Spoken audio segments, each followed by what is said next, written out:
아시는 대로 오늘은 종려주일이라고 교회가 지킵니다. 여러분들 종려주일이라는 의미를 아십니까? 대부분 아시겠습니다마는 예수님 공생애 가운데 마지막이제 예루살렘 성에 입성하는 날이었습니다. 갈릴리에서 전도하며 천국 복음을 전하시던, 그리고 병자를 치유하시고 많은 이적을 일으키셨던 예수님께서 이제 마지막 예루살렘으로 들어올 때 소문이 자자했어요. 예루살렘 성민들에게 들려오는 소문이 대단했던 겁니다. 그래서 성민들이 예수님을 맞이하려고 성문으로 나갔어요. 당시에 큰 전쟁을 치르고 돌아오는 개선 장군들을 맞이할 때 그때의 전례가 뭐냐면 종려나무 가지를 흔들면서 연호를 하는 것이었습니다. 이 예루살렘 성민들은 마치 개선 장군을 맞이하듯이 예수님을 맞이하면서 종려나무 가지를 흔들었고, 그들의 입에서 예수님을 향하여 부른 노래가 있었습니다. 마태복음 21장 9절에 이렇게 기록되고 있습니다. 호산나 다윗의 자손이여 찬송하리로다. 주의 이름으로 오시는 이여 가장 높은 곳에서 호산나 하더라. 이렇게 되어 있습니다. 즉 이 예루살렘 성민들은 예수님을 개선장군 그 이상으로 메시아가 아닌가 하고 기대하는 마음으로 나가서 맞이하고 있습니다. 다윗의 자손이라고 맞이하고 호산나라는 메시아에게 붙일 수 있는 그런 찬송을 부르고 있습니다. 이 소리가 우렁찼습니다. 예루살렘 성 전체를 흔들 것 같이 했습니다. 사람들이 앞서고 뒤서고 먼저 예수님을 보려고 막 그렇게 다투면서 가는 장면이 복음서에 기록되고 있습니다.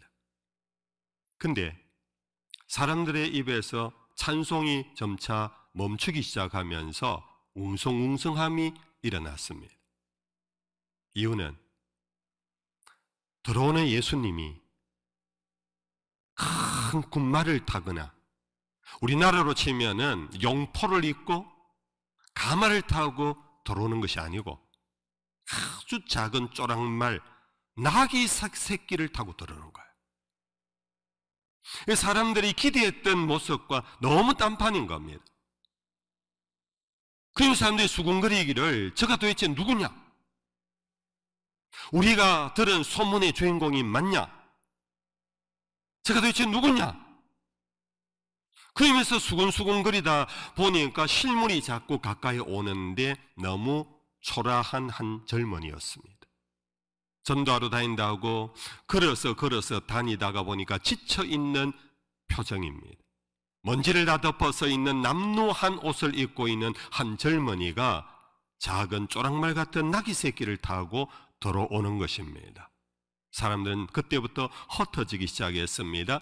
그들의 입에 찬송 소리가 멈추기 시작했습니다. 아래로 훑어보면서 그 눈에서 찬 기운이 돌기 시작했습니다. 예수님 제자들과 함께 잠시 예루살렘에 머물고 있다가 아무도 환영해 주지 않자 저녁 시간에 일용할 양식을 얻기 위하여 다시 성 바깥으로 베다니로 나아가셨습니다. 그리고는 그 다음날 아침, 월요일 아침에 다시 예루살렘 성으로 들어오면서 여러분들이 아시는 고난의 걸음을 걸어가기 시작한 한 주간이 내일부터 바로 이번 한 주간입니다.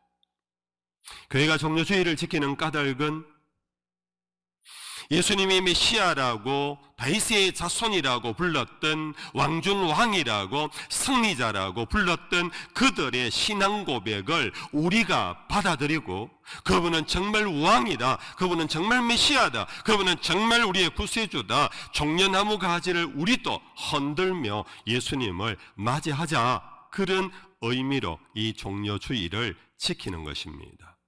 그러면서 동시에 우리는 종려주의를 이미 방금 정리해서 말씀드린 것처럼 이 종려 가지의 환호를 받고 들어오신 예수님께서 군마를 타고 오거나 용포를 입고 오시는 것이 아니라 나귀 새끼를 타고 오신 이 모습, 결국 이사야 선지자가 이미 예언했습니다마는 저는 나귀 새끼를 타고 들어오는 겸손의 왕이시라. 이 예수님, 세상의 왕과 다른 세상의 군왕과 다른, 세상의 기도의 주와 다른 참된 겸손의 왕이신 예수님. 결국 그분은 왜 나귀를 타고 들어왔느냐? 당신이 예루살렘에 들어오는 것은 다윗의 왕자에 앉기 위함이 아니었습니다. 헤롯의 자리를 빼앗기 위함이 아니었습니다. 곧 세상죄를 짊어지고 가는 하나님의 어린 양으로서 들어오셨기에 그는 어린 나귀 새끼를 타고 들어오신 것입니다.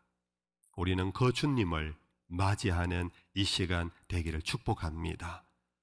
세상의 왕으로 오는 것보다 내 죄를 당신의 고난과 죽음을 통하여 그 피로 말미암아 내 죄를 속량하러 오신 참된 메시아, 참된 왕, 그분을 우리는 믿음으로 호산나라고 외치면서 맞이하는 중에 그분이 걸어가신 고난의 길을 우리는 지금부터 마음에 준비하면서 이번 한 주간 묵상하며 보내는 그런 의미 있는 귀한 절기가 되기를 소망합니다. 우리에게서 두 번째 단락으로 들어가면서 질문이 하나 있습니다. 우리들의 질문이기도 하고 세상의 질문이기도 합니다. 왜 예수는 꼭 나귀 새끼를 타야만 했는가? 그것이 의미하는 고난을 통하여서 죽음의 길로 가는 고난의 메시아가 되어야만 했는가? 인류 구원의 길이 그 길밖에 없는가? 세상에 많은 철학이 있고 종교가 있습니다. 불교는 그래도 수도를 통하여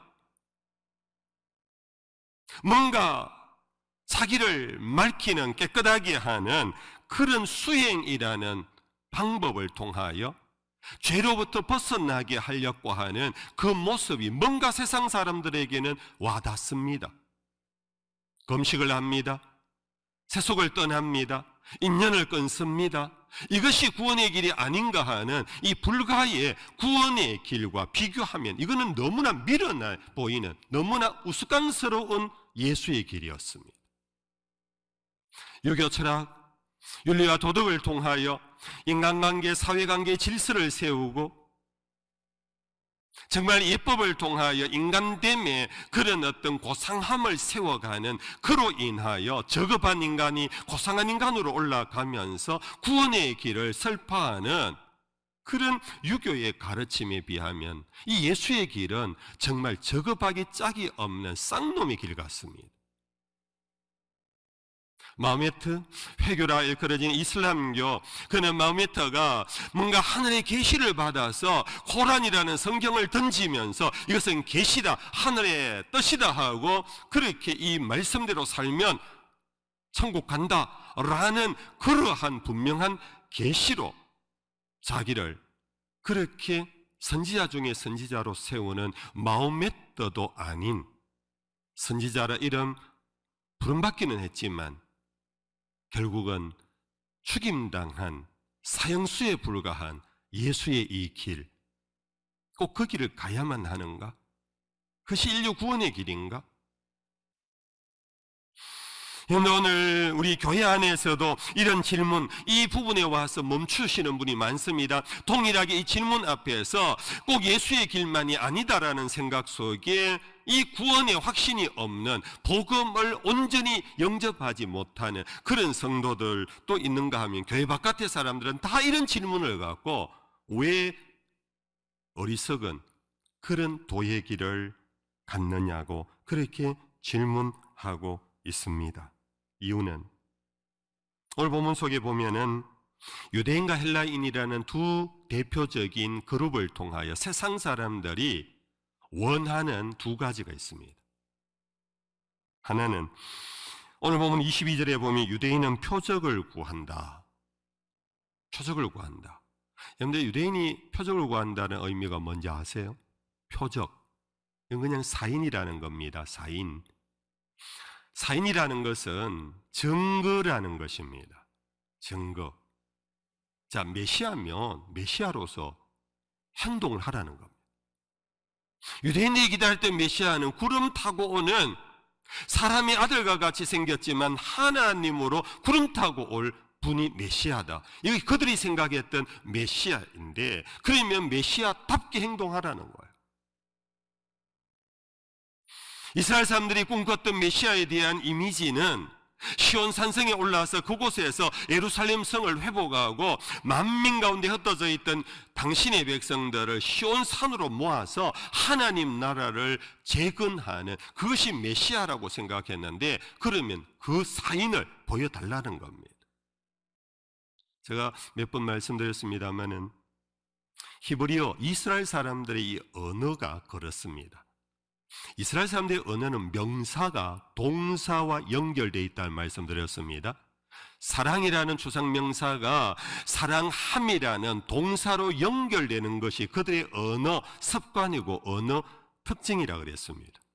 그래서 유대인들은 항상 말과 행동이 다르면 그들은 인정하지 않습니다. 말했으면 행동하라는 겁니다. 이런 값을 하라는 겁니다. 목사면 목사답게 행동하고, 장로면 장로답게 행동하고, 국회의원이면 국회의원답게 행동해야지 그게 온전하다. 이것이 유대인들의 철학입니다. 사실 틀린 것 아닙니다. 맞습니다. 저도 그렇게 설교 많이 합니다. 우리 이름값 합시다. 우리 이름값 합시다. 그리스도인이라는 이름이 있으면 그리스도인답게 사시다라는 얘기를 많이 합니다. 이거 옳은 것입니다. 그런데 한 가지 유대인들이 놓친 것이 있습니다. 그건 뭐냐 하면, 이름을 이름값으로 살아가는 삶의 방정식이 다를 수 있다라는 이 부분을 그들이 놓친 것입니다.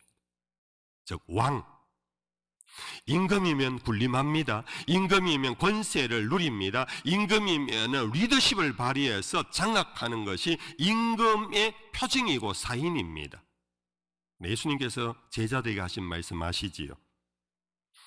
그런데 우리가 마태복음 제20장에 보면은 이런 말씀이 나옵니다. 예수께서 제자들을 불러다가 이르시되, 이방인의 집권자들이 그들을 임의로 주관하고 그 고관들이 그들에게 권세를 부리는 줄을 너희가 알거니와 너희 중에는 그렇지 않아야 하나니, 너희 중에 누구든지 크고자 하는 자는 너희를 섬기는 자가 되고 너희 중에 누구든지 으뜸이 되고자 하는 자는 너희의 종이 되어야 하리라.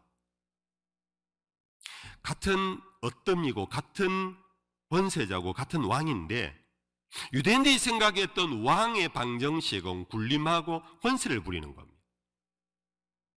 그런데 예수님은 참된 지도자, 참된 왕은 누구냐? 백성들의 형편을 살피고 백성들 가까이 오고 백성들을 지켜주고 보호하며 섬기는 자가 참된 리더자다, 왕이다 하는 얘기입니다.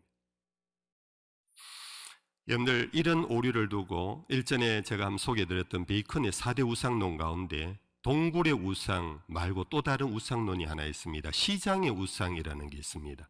여러분들 아십니까? 시장의 우상. 이거는 시장의 장터에 사람들이 막 모여가지고요, 값을 막 매기는 거예요. 값을 막 매기면 시장에서 형성된 값 자체가 값이 되는 거예요. 근데 여러분들, 또 다른 것은 뭐냐, 시장에 사람들이 막 얘기하면 시장에서 여론이 형성돼요. 그래서 거기에 시장 바닥에서 옳고 그름이 다 판별돼요. 또 다수에 의해서 그냥 진리가 형성돼 버린, 가격이 형성되고. 그런데 어떤 경우는요, 시장에서 100만 원짜리가요, 나에게는 만 원짜리 가치도 안 되는 경우가 있어요. 그렇지 않아요? 근데 시장에서 만 원짜리도 안 되는 게 나에게는 수억 원하고도 바꿀 수 없는 가치로운 게 있어요. 그런데 사람들은 시장에서 형성된 가치와 시장에서 형성된 여론을 따라 살아가는 그 우상에 빠져 있다라는. 유대인들의 우상이 뭐냐? 오류가 뭐냐? 바로 이거예요. 표징을 보여달라는 거예요. 네가 메시아면 메시아로서 행동하라는 겁니다. 네가 남자면 남자답게 살라는 얘기입니다. 당신이 여자면 여자답게 다 속옷이 있어야 되지. 성경에도 그런 거 아니십니까? 여자는 교회에서 잠잠하라, 뭐 여자의 목소리는 바깥에 나가지 말라, 뭐 이런 식의 오류 속에 있었다는 겁니다. 오늘 또 여전히 세상은 교회를 향하여서 혹은 우리 그리스도인을 향하여서, 예수를 향하여서 동일한 시선에서 우리를 바라보고 그들의 시선에서 어긋나면 거짓이고 엉터리고 어리석고 바보로 판단받고 있습니다. 우리는 우리는 누구의 시선에서 누구의 삶의 방정식의 길을 걸어갈 것인가를 생각하셔야 합니다. 두 번째는 또 다른 세상의 하나의 요구가 뭐냐면 헬라인의 요구입니다. 그것은 헬라인은 지혜를 찾는다 하는 것입니다. 지혜를 찾는다. 오늘 우리가 사도행전제 17장에 보면 사도 바울이 복음을 전하러 다니다가 당시에 아덴에 들어갑니다. 우리 요즘으로 치면 아테네입니다. 최고의 헬라 도시 아닙니까? 그 도시에 들어가서 사람들의 삶을 한마디로 요약을 합니다. 저들은 날마다 새로운 것을 듣는 것 위에는 시간을 쓰지 않았다. 저들 온통 새로운 것, 새로운 업데이트된 정보, 지식, 그것을 추구해 가는 것이 학문의 도시 헬라 사람들의 모습입니다. 요즘으로 치면은 새로운 뉴스를 자꾸 찾습니다. 어제 신문은 안 봅니다. 가치가 없습니다. 이미 지나간 겁니다. 오늘 조간신문을 읽습니다. 습관신문이 나오면 조간신문은 이제는 의미가 없습니다.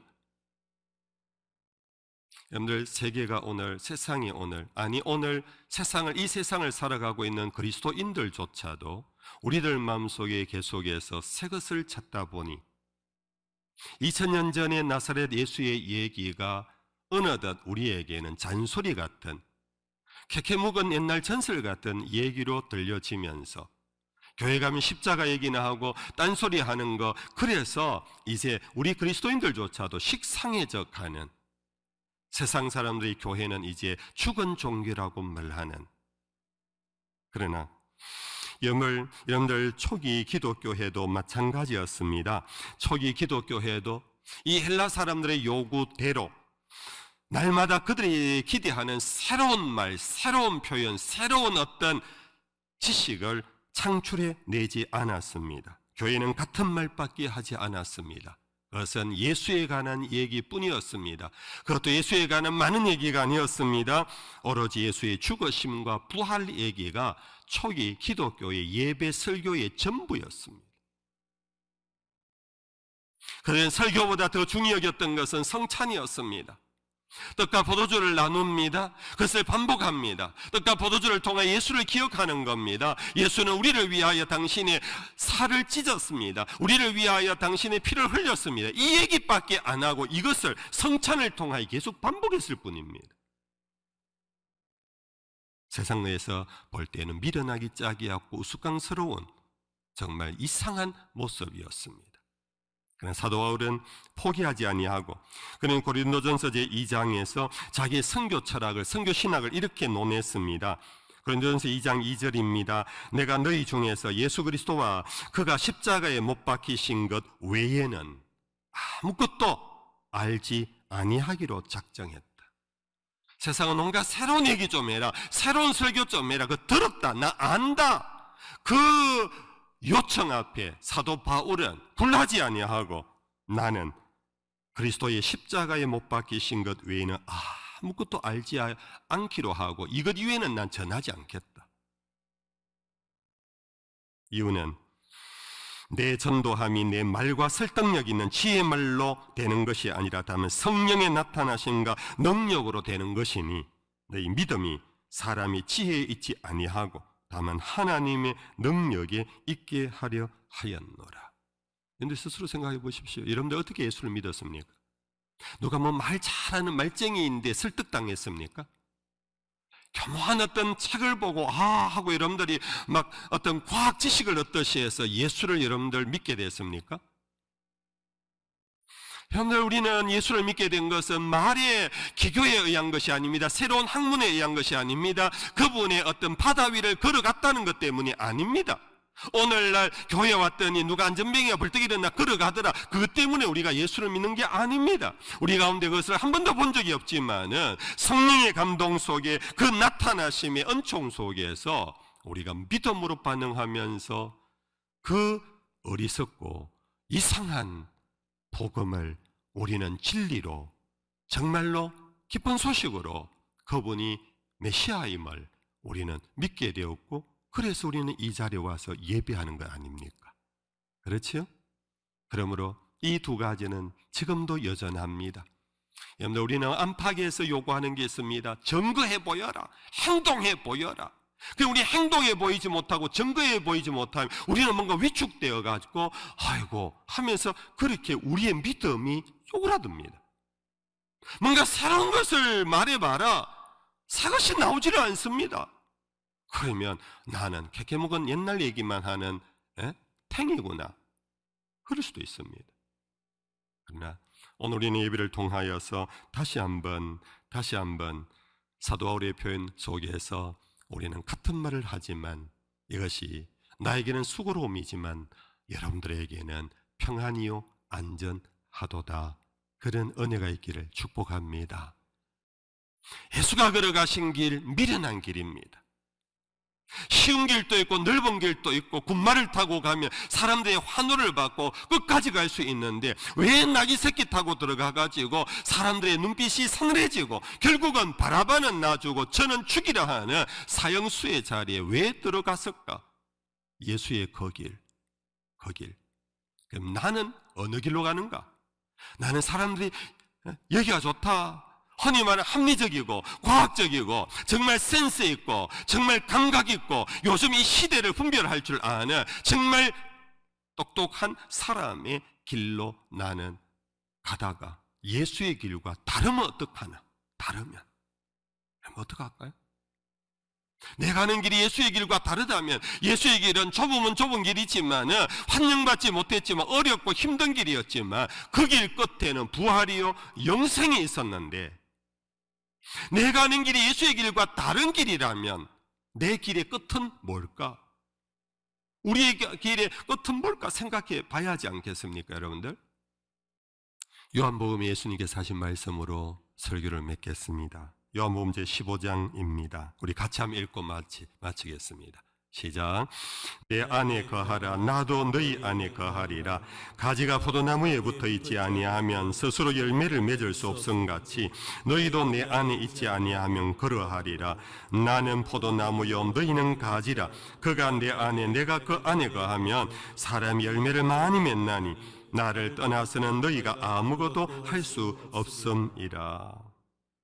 예수님께서 내 안에 거하랍니다. 나를 떠나서는 너희가 아무것도 할 수 없답니다. 주님 안에 거하는 것, 주님의 길과 동행하는 것 아니겠습니까? 나의 길은 주님과 동행하는 길인가 아닌가, 이번 한 주간 정직하게 기도하면서 우리를 한번 살펴봅시다. 근래에 나온 신간 가운데 플래시라는 목사님께서 쓴 복음이 울다 하는 책이 있어요. 그는 유명한 저술가입니다. 그는 유명한 설교자였습니다. 근데 그가 아프리카로 여행을 하고 티베트로 여행을 하고 오지로 여행을 하면서 그는 비로소 자기의 길이 예수의 길이 아니었다라는 것을 깨닫게 됩니다. 자기는 강단에서, 제가 그 책을 읽으면서 곧 제 모습인 것 같아요. 강단에서 멋들어지게 설교했습니다. 많은 사람에게 멋들어진 책을 냈습니다. 많은 사람이 그 책을 읽고 베스트셀러까지 됐습니다. 근데 마침 자기가 제3세계에 와 보니까 예수님이 울고 계신 그곳을 보았답니다. 오늘 교회와 오늘 성도들이 예수는 알고 예수를 믿는다 그러고 가는 길, 그 길이 예수의 길이 아니었기에 예수님은 외롭게 당신의 길에서 혼자 울고 계셨다. 여러분들 나중에 시간 되면 언제 서점에 제가 책을 갖다 놓도록 하겠습니다. 복음이 울다, 복음이 울고 있다, 예수가 울고 있다. 왜? 예수의 길을 걸어가지 않는 오늘 그리스도인들의 길. 자기는 예수의 길을 걸어간다고 그러는데 전혀 우리는 예수의 길을 걸어가지 않고 생각, 교리, 지식, 습관, 예배, 이것이 예수의 길이라고 생각하는데, 여러분들 우리 고난의 예수님의 길을 생각하며 이 어리석은 길, 남들이 손가락질을 하는 길, 남들이 외면하는 길, 죽이라 하는 그 길에 왜 주인공이 되어 그 길을 걸어가고 있을까? 오늘 나는 그 길에 얼마나 가까이 가고 있는가 돌아보는 그런 은혜의 한 주간이 되기를 주의 이름으로 축복합니다.